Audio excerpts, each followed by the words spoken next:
If you're illegally in the US has a right to deport you.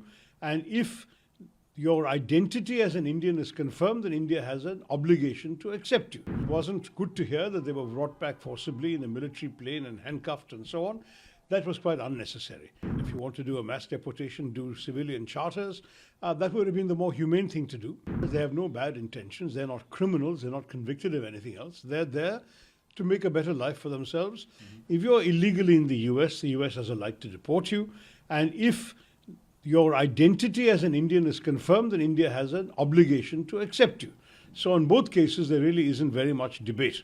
However, it wasn't good to hear that they were brought back forcibly in a military plane and handcuffed and so on. That was quite unnecessary. It should have been enough to either put them on a commercial aircraft or a civilian plane and send them back. You can, if you want to do a mass deportation, do civilian charters.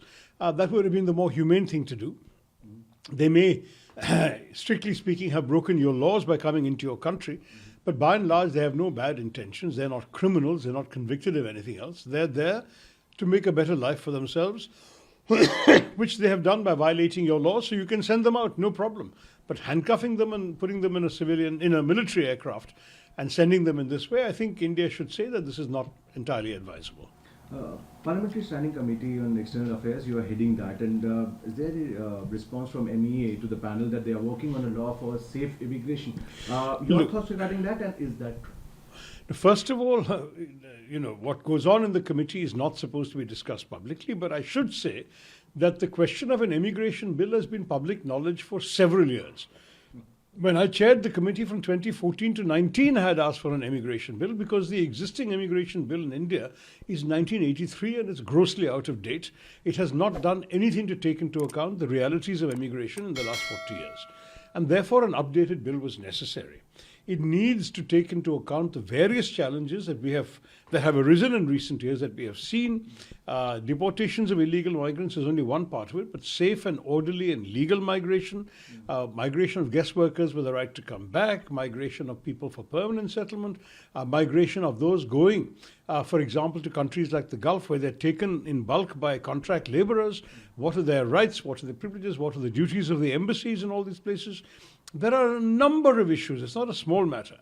And the government has been promising us a bill since 2015 or 16 when Sushma ji had written to me confirming that they were working on a bill. It is now almost 9 years and there is still no bill in sight. So it is widely known that the committee and members of the committee have been demanding that this be expedited. They have promised that within a fairly short period of time there will be a bill that will be presented for public consultations after interministerial consultation. And I have urged that we should all be taken into confidence on how this is being discussed. But it's not specifically linked to the current problem of deportation alone. It's an old issue. Some of the leaders have said that the Indians in the plane were handcuffed. Do you have any confirmation regarding that?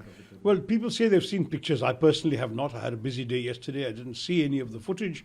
But if it is true, and I've certainly read interviews with a couple of people who claim they were handcuffed, then it is really unacceptable. There is no need to treat Indians like this. They are citizens. They have a right to be living in their own country with dignity. Yes, they should not have broken the law. But handcuffing them on the way back, I think, is totally unnecessary. And this kind of thing, to be honest, is what gives, I think, the whole process of deportation such a bad name. Some Latin American countries are made it very clear they will not accept military aircraft or they will not accept handcuffing. And India should, I think, take a similar stand.